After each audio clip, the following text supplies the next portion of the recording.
Hello viewers, আসসালামু আলাইকুম।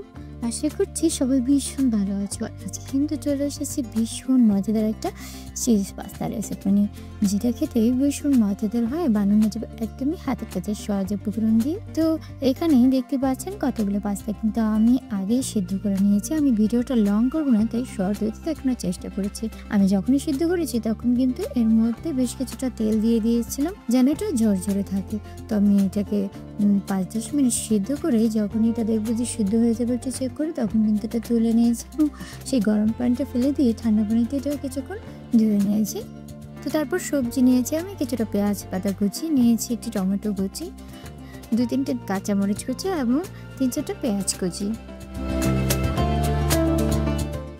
তারপর নিয়েছি 1 কাপের মতো চিকেন, যেটা আমি ছোটো ছোটো করে কেটে নিয়েছি, এবং 1 চামচ এখানে কালো গোলমরিচের গুঁড়ো। তো এরপর আমি একটি প্যান বসিয়ে দিয়েছি এবং তাতে কিন্তু আমি কিছুটা পেঁয়াজ দিয়ে দিচ্ছি, যেটা আমি আগে কুচি করে নিয়েছিলাম। এটা দিয়ে কিন্তু চিকেনটা তৈরি করে নেব।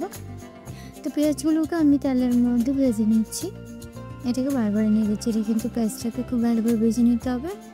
এরপর আমি অল্প কিছুটা এখানে লবণ অ্যাড করে দিচ্ছি। তারপর দিয়ে দেবো 2 চামচ আদা রসুন পেস্ট, এবং এই আদাটাকে পেঁয়াজের সঙ্গে ভালোভাবে ভেজে নিচ্ছি। এভাবে কিছুক্ষণ ভেজে নিয়ে এরপর মধ্যে আমি 1 চামচ লাল মরিচের গুঁড়ো দিয়ে দিচ্ছি এবং অল্প কিছুটার সাথে পানি দিয়ে দিচ্ছি যেন মশলাটাও পুড়ে না যায়। তেমনি নেড়ে চেড়ে এটাকে কিছুক্ষণ কষিয়ে নিচ্ছি। এরপর ছোটো ছোটো করে কেটে রাখা ঝিঙেটাকে কিন্তু আমি এর মধ্যে দিয়ে দিচ্ছি। তারপর সবগুলো মশলার সাথে এবার মিশিয়ে একটা ঢাকনা দিয়ে ঢেকে নিচ্ছি। এতে করে কিছুক্ষণ কিন্তু চিকেনটা সেদ্ধ হয়ে যাবে। তো ঢাকনাটা তুলে আমি আবারও কিছুক্ষণ নেড়ে চেড়ে নিচ্ছি এবং কিছুক্ষণ ভালোভাবে কষিয়ে নিচ্ছি। তো কিছুক্ষণ কষানোর পর এর মধ্যে আমি আবার টমেটো এবং পেঁয়াজ পাতা যে কুচি করে রেখেছিলাম সেগুলো কিন্তু দিয়ে দিচ্ছি। আবার একসাথে আবারও সবগুলোকে মিশিয়ে কষিয়ে নিচ্ছি। তারপর এর মধ্যে দিয়ে দিচ্ছি আমি 1/2 চামচের মতো শুকনো মরিচের গুঁড়ো। তারপর নেড়ে চেড়ে সবগুলোকে একসাথে মিশিয়ে নেব। এরপর দিয়ে দিচ্ছি 1.5 টেবিল চামচ সয়া সস। এতে করে খেতে কিন্তু ভীষণ ভালো লাগবে এবং ফ্লেভারটাও সুন্দর আসবে। তারপর ঢাকনা দিয়ে আমি আবারও কিছুক্ষণ কষিয়ে নিয়েছি। তারপর কিছুক্ষণ কষানোর পর দেখা যাবে চিকেনটা কিন্তু একদম রেডি হয়ে যাবে। তো আলাদা করে আমি সাইডটাকে তুলে নেব। তারপর আমি অন্য একটি প্যান বসিয়ে দিয়েছি এবং তাতে কিছুটা বাটার দিয়ে দিয়েছি। বাটারটা গলে নেওয়া পর্যন্ত আমরা কিছুক্ষণ অপেক্ষা করছি।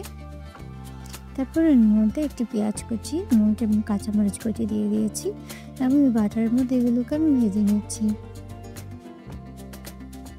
তারপর দিয়ে দিচ্ছি আমি এখানে 1/2 কেজি পরিমাণ দুধ। দুধটা ফ্রিজে রাখা ছিল, তাই কিন্তু একটু শক্ত হচ্ছে, এটা গরম হওয়ার সাথে সাথে কিন্তু গলে যাবে। এবার দুধটাকে আমি ভালোভাবে নেড়ে চেড়ে জাল করে নিচ্ছি। এরপর এর মধ্যে দিয়ে দিচ্ছি 1/2 চামচের মতো কালো গোলমরিচের গুঁড়ো। তারপর দিয়ে দিচ্ছি আবারও কিছুটা শুকনো মরিচের গুঁড়ো। এবার সবগুলো একসাথে মিশিয়ে এবার আমি এটাকে জাল করে নিচ্ছি। এরপর আমি এর মধ্যে দিয়ে দেবো 2 মুঠো চিজ, যেটা আমি বড় একটা চিজ থেকে কুচি করে নিয়েছি।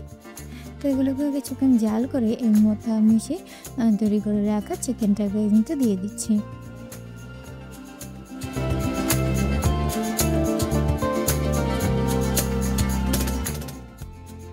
তারপর আমি এই দুধের সঙ্গে সবগুলোকে এর মধ্যে কিন্তু মিশিয়ে দিচ্ছি। তারপর এটাকে আবারও কিছুক্ষণ জাল করে নেব। যখন এই দুধটা পারফেক্টভাবে জাল হয়ে যাবে তার মধ্যে কিন্তু এবার আমি পাস্তাগুলোকে ঢেলে দিচ্ছি। সবগুলো পাস্তা দেওয়া হয়ে গেলে একটা চামচ দিয়ে আমি নেড়ে চেড়ে সবগুলোকে মিশিয়ে নেব।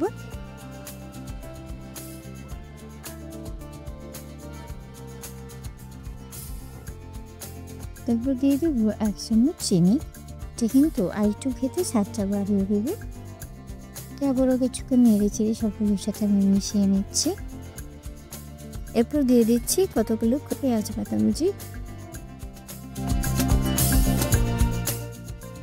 এটাকে সবগুলোর সাথে হালকাভাবে মিশিয়ে নিচ্ছি।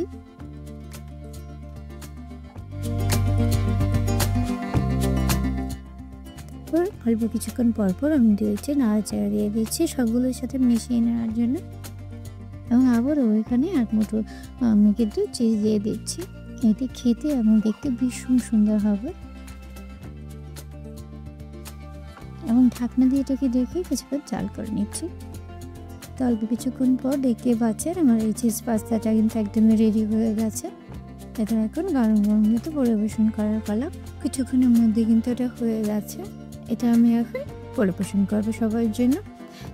তো দেখতে পাচ্ছেন বন্ধুরা, চিজ পাস্তা রেসিপিটা তৈরি করা কতটা সহজ, আর এটা কিন্তু একদমই ঝামেলা ছাড়া আপনি তৈরি করতে পারবেন। খেতেও কিন্তু ভীষণ মজাদার হয়। তো আমি আশা করছি আমার আজকের রেসিপিটা আপনাদের ভালো লেগেছে। আর আমার রেসিপিটা যদি ভালো লাগে তাহলে প্লিজ আমার চ্যানেলটিকে সাবস্ক্রাইব করে দিও।